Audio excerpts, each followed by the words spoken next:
Welcome to the Season of Self-Love podcast. I am your host, Nyomi Banks, and I am thrilled to have you join me on this transformative journey. You see, every day we dive into a powerful conversation about self-discovery, healing, and empowerment.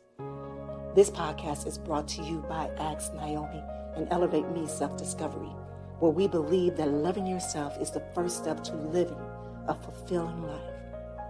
You can expect insightful discussions, practical tips, and inspiring stories.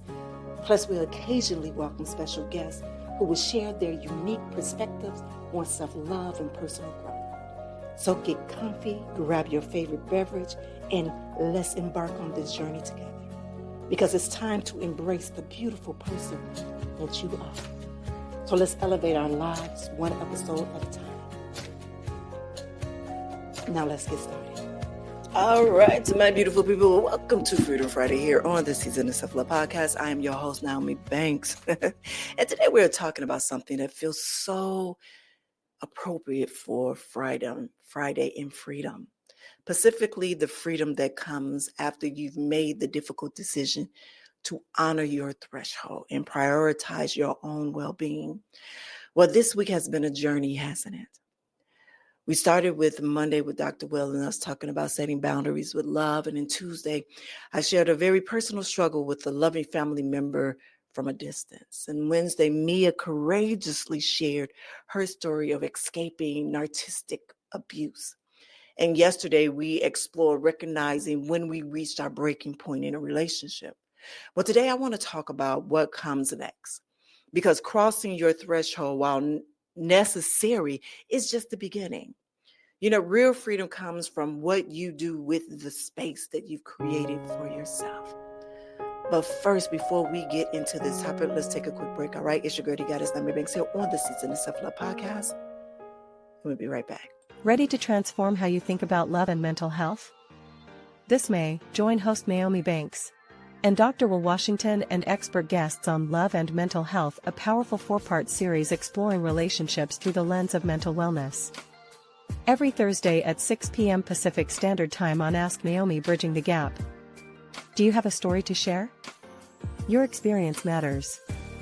Email us at asknyomi@gmail.com and be part of the conversation that's changing lives. Washington Wellness Institute focuses on healing always.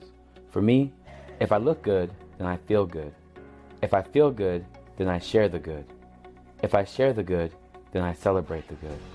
If I celebrate the good, then I live the good. So I can be paid to be my greatest. But I have to learn the good to be the good. So, what does it take to be the greatest? It's as simple as a free 15-minute consultation. Be kind to yourself and heal always. Hey, it's your girl, Nyomi Banks, and make sure you tune in every Thursday night to Ask Nyomi Bridging the Gap podcast, where we talk about everything from love, sex, relationship, cultural differences, and so much more. By bridging the gap between them all, and we even talk about spiritual uplifting. You need to stop by. Me and Dr. Mike, as well as the BTG crew. We have some amazing guests that come through. You never know. Just make sure you tune in Thursday night, 6 p.m. Pacific Standard Time. Go to axnyomi.com and tell them Nyomi sent you.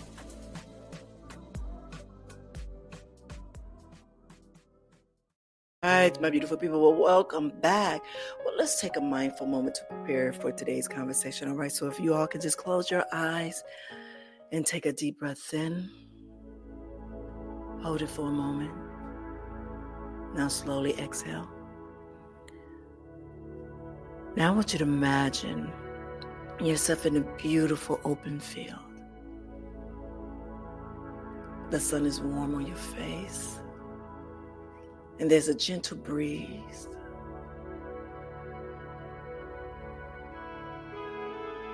You feel lighter than you have in months, maybe years. And I want you to look around. This is your space now. This is the freedom that you created by honoring your own needs and boundaries. I want you to notice how it feels to breathe freely here.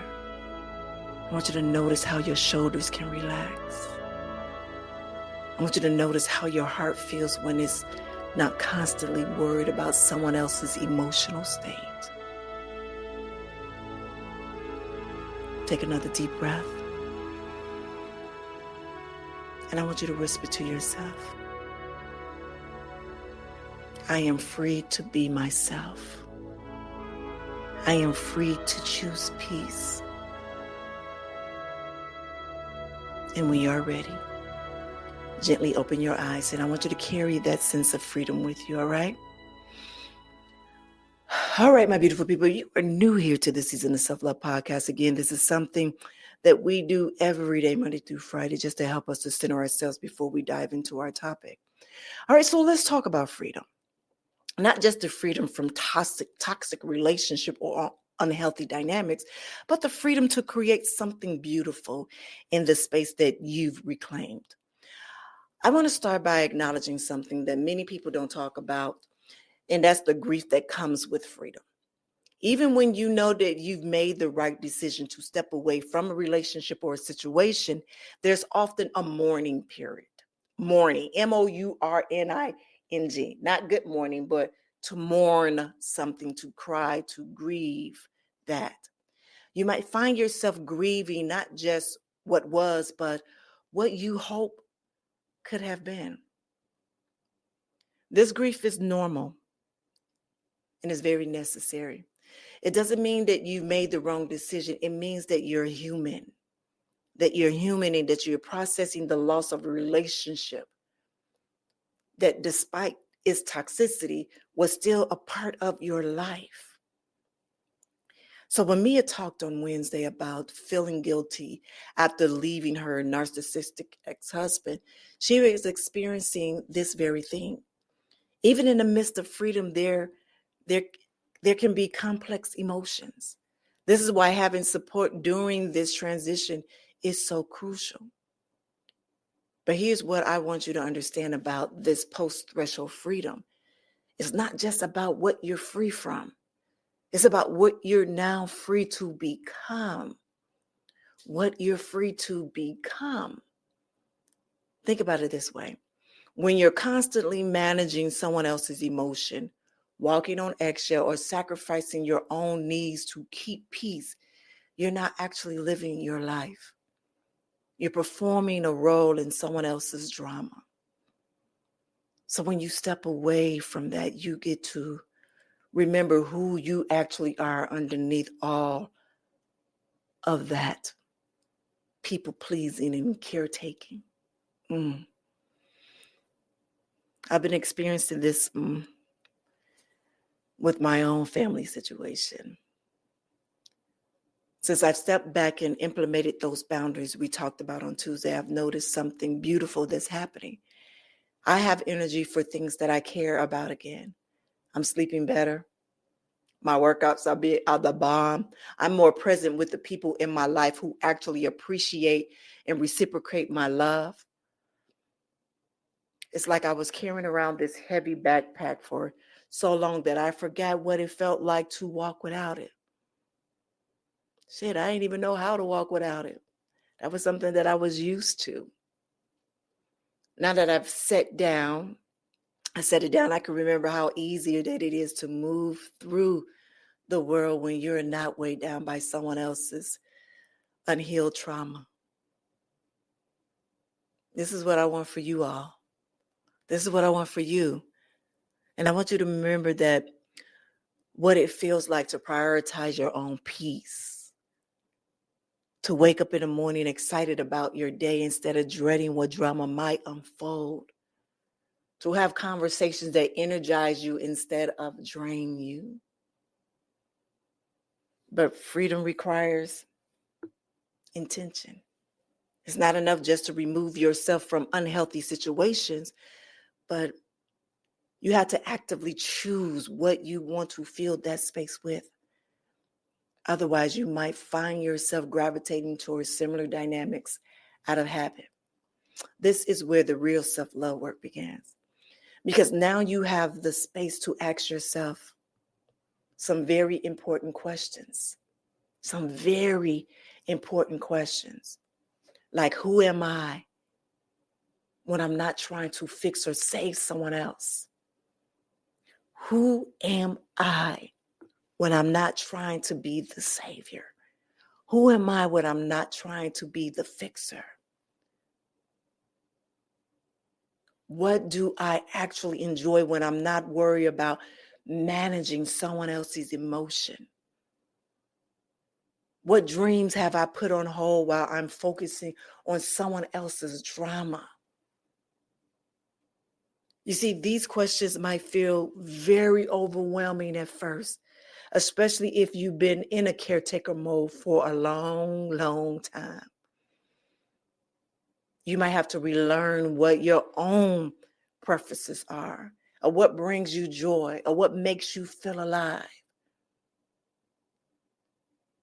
I remember when I first started implementing boundaries in various relationships in my life, I literally had to sit with that question. What do I like to do? It sounds silly when you spend so much of your time focused on other people's needs and wants. You can lose touch with your own being, with your own self, with your own likes, without feeling guilty. So I want to give you some practical ways that you can start reclaiming your freedom and building a life that truly serves you. So first, I want you to start small with self-discovery. I want you to make a list of things that you used to enjoy before you got caught up in managing difficult relationships. Maybe it was reading, dancing, hiking, painting, or just having long conversation with friends who make you laugh. I want you to start reintroducing these things into your life. And second, I want you to pay attention to your energy levels. I want you to notice what activities, people, and environments make you feel energized versus those that make you feel drained. This is your internal compass guiding you towards what serves your highest good.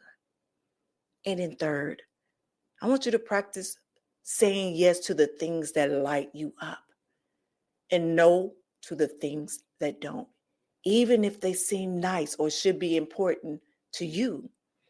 You see, freedom means that you get to be selective about how you spend your precious time and your energy. And fourth, surround yourself with people who celebrate your growth and support your boundaries. If you have friends or family members who try to guilt you back into old patterns, you might want to reevaluate those relationships too. And fifth, invest in your own healing and your growth. This might mean therapy, coaching, spiritual practices, or just dedicating time to activities that nourish your soul. See, you've been pouring into others for so long. Now it's time to pour into yourself. And finally, be patient with yourself. As you navigate this new landscape, you might make mistakes. You might occasionally slip back into old patterns, and that's okay. Growth isn't linear, and freedom is a practice and not a destination. I want to talk about something that Mia had mentioned on Wednesday about the importance of therapy during this transition. When you've been in a toxic, codependent relationship, your normal meter may be really off. Yes, that normal meter is off. So a good therapist who understands trauma and unhealthy relationship dynamics can help you to recalibrate what's normal. Healthy relationships actually look like, what it actually looks like. This is especially important because one of the risks of leaving unhealthy relationships is jumping into new ones that have similar dynamics. When dysfunction has been your normal for so long, for a very long time, and healthy might actually feel boring or even wrong at first because it's unfamiliar to you. I've seen this happen so many times. I've been in it, that someone leaves a chaotic relationship and then finds themselves attracted to someone who creates the same kind of emotional intensity. mistaking drama for passion and chaos for love. This is why the healing work is so important. You need to understand your own patterns, your own wounds, your own triggers, so that you can make conscious choices about who you allow into your life going forward. As Dr. Will and I talked on Monday about boundaries, aren't just about keeping people out. They're about knowing what you will and won't accept in your life. When you've done the work to heal and understand yourself, you become much more discerning about who gets access to your energy and your heart. I want to share something that's been really powerful for me in my own journey towards freedom. I started thinking of myself as the CEO of my own life. Just like a CEO who has to make strategic decisions about what's best for their company, I make these strategic decisions about what's best for my well-being. This means that I evaluate relationships. I evaluate commitments. And I evaluate opportunities through the lens of, does this align with my values? Does this support my growth? Does this add value to my life? And will this help me become the person that I am meant to be? This doesn't mean that I become selfish or stop caring for others. It means that I care about others from a place of overflow rather than depletion. It means I give from my abundance rather than my need. Do y'all hear that? I give from my abundance rather than my need. And here's what I've discovered too, is when you operate from this place of self-respect and intentionality, you actually attract healthier people and situations in your life. Like attracts like. And when you're honoring yourself, you draw in others who know how to honor themselves and others as well. I want to address something specific for those of you who have left relationships where the other person who was struggling with mental health or challenges or addictions or any other serious issues, you might feel guilty about your newfound freedom. When you know that the person is still struggling, please hear me on that. Please hear me on this. Their healing is not your responsibility. Their healing is not your responsibility. It ain't your business. And I know that sounds so harsh.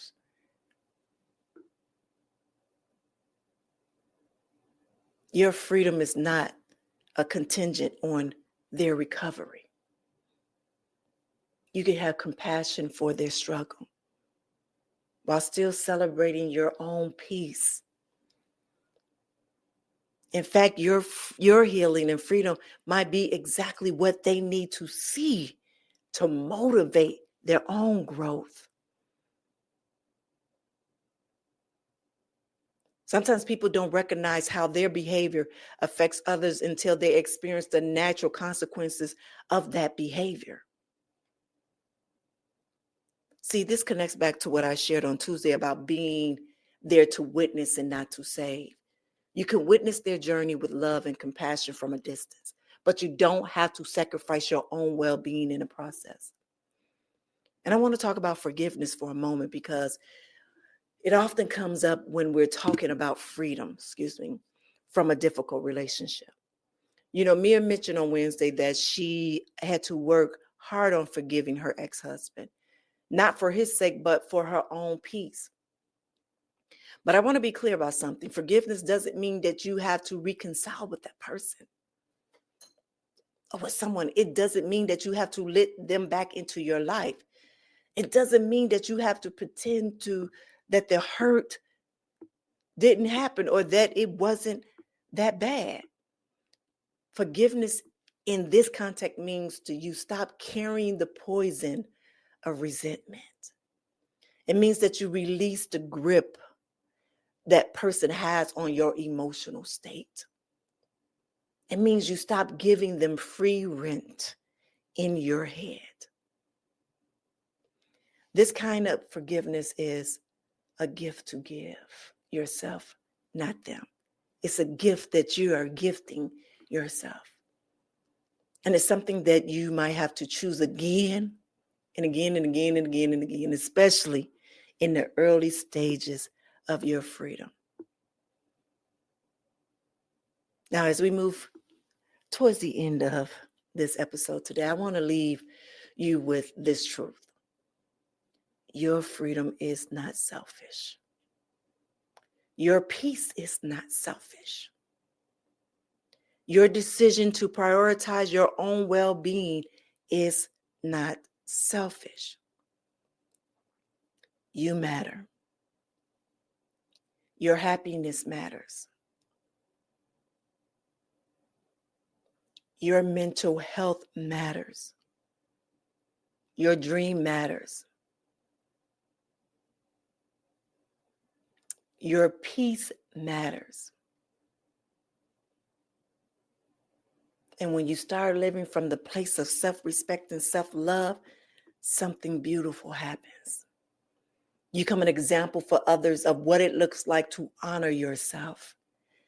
You give other people permission to do the same in their own lives. That they don't have to be afraid about wanting to be happy, to be healed, to be purposeful. This is how we change the world, one person at a time, choosing to break the cycle of dysfunction and create something that is so much healthier in their own lives.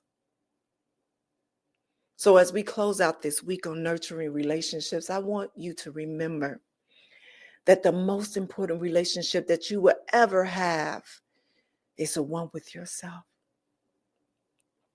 And sometimes nurturing that relationship means making difficult decisions about other relationships in your life. Your future self is counting on your present self to make brave choices. Your peace is counting on you to protect it fiercely. Your dreams are counting on you to create that space for them to flourish. This weekend, I want y'all to do something that celebrates your freedom. Maybe it's as simple as sleeping in without worrying about someone else's mood. Maybe it's calling a friend who makes you laugh. Maybe it's starting a project you've been putting off. Or maybe it's just sitting in quiet and appreciating the peace that you've created. Whatever it is, do it with intention and gratitude.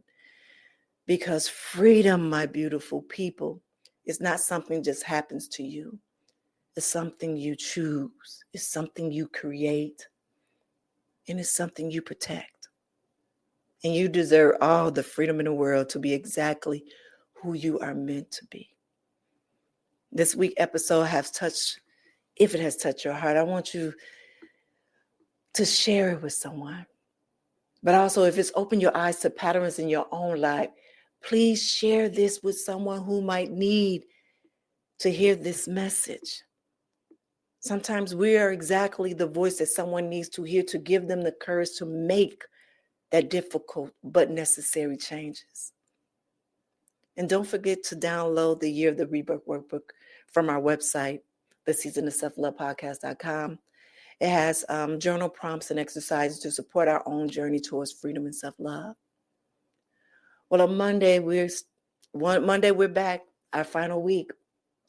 And this is going to be an interesting conversation because we're going to be talking about nurturing relationships, but also from a point of how social media. Yeah.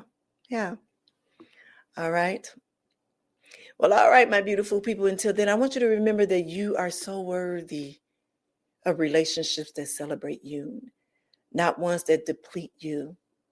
You are worthy of peace and not constant chaos. You are worthy of love that doesn't require you to sacrifice yourself. So my beautiful people, have an amazing, amazing weekend and embrace your beautiful freedom that comes from choosing yourself. Have a good one. Thank you for joining us on this journey of discovering and empowerment here at the Season of Self-Love podcast. Remember, embracing self-love is a continuous journey, and we're so glad to have you with us. So if you enjoyed today's episode, please leave us a review. And don't forget to join our community on Facebook at Season of Self-Love. Connect with like-minded individuals who are also on their self-love journey. Now, if you have any questions or topics that you'd like for us to explore, we love to hear from you. Email us at seasonofselflove@gmail.com and let your voice be heard. So until next time, take a moment for yourself today and remember, you are worthy of love, joy, and all the beautiful things that life has to offer.